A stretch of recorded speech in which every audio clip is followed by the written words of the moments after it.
What's happening in the market? That's the only question that I seem to be getting. I'm getting calls left, right, and center. I wanted to put this video out so I could break it down to you, and things are good. We're about a month and a half into 2024, and here's a quick breakdown of what we're seeing, possibly what to expect. So if you're watching this and you are in my trading area, listen up. If you don't know my trading area, that's easy. We're Guelph to the west, Georgetown to the east, Fergus to the north, Milton to the south, and of course everywhere in between, because you know that I love my country property. Now let's get started. Our average sale price from the end of December to the end of January increased by about 2.57 to 3.17 depending on where you're living. Sales went up 24 to 40% since last month, and new listings went up about 72 to 87% since last month. Now I know what you're thinking, big deal, right? That was just December, but it is a big deal. Our average days on market are sitting at about 29 to 40. If you're in the lower price bracket, you're going to be happy because things are going to be selling quickly, and our months of inventory are sitting at about 1.5 months of inventory. What does that mean? Months of inventory means it's the amount of time for all the homes to sell that are currently on the market right now. Okay, so 1.5 months of inventory means it is a seller's market. List price to sale price, I love this one. List price to sale price is 97.9 to 98.1%. Okay, so that is an increase. Last month in December, list price to sale price was sitting at about 95%. So that's huge. This means two things. One, agents are pricing more accordingly, and two, buyers are more educated on pricing, so when the right property comes up, they're jumping on it and paying the price because they know the value. In my office alone, we've seen showings increase by about 26%, and we've got almost 1,100 agents. As a result, we've seen sales increase over the year, not December, but over the year, 9.39%. So almost 10% from this time last year, sales are starting to increase. And why is this important? It's great because historically, January and February is really cold and really slow.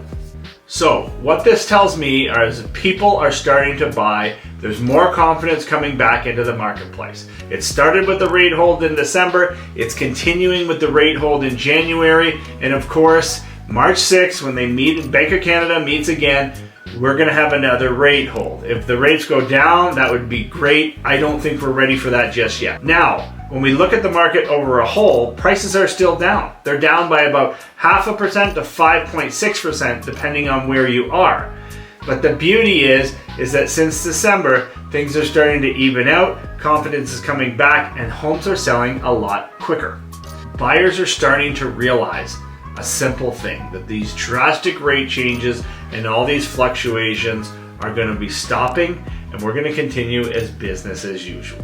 Buyers are funny because right now I'm seeing two different sets. I'm seeing number one, the doom and the gloom, the bottom is falling out, the sky is falling, and they think that we're going to see massive decreases in the market. And then I'm seeing two, that the market is just ready to take off again, so you should buy, or you're not going to have a chance to afford a home.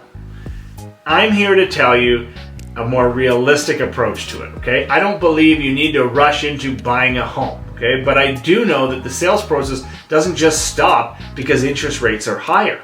People need to buy for a multitude of different reasons. They need to buy because they're moving for a job. They need to buy because they're getting a divorce. They're upsizing, they're downsizing, they're getting out of their parents' basement. And yes, because of affordability. What I'm trying to say is life goes on regardless of interest rates, and people always find a way to purchase a home. Years ago, my dad told me that nobody can predict the market perfectly. And if they are full of shit. I think he's right. If you look at 2020, for instance, I can vividly remember people telling me that the market was going to crash.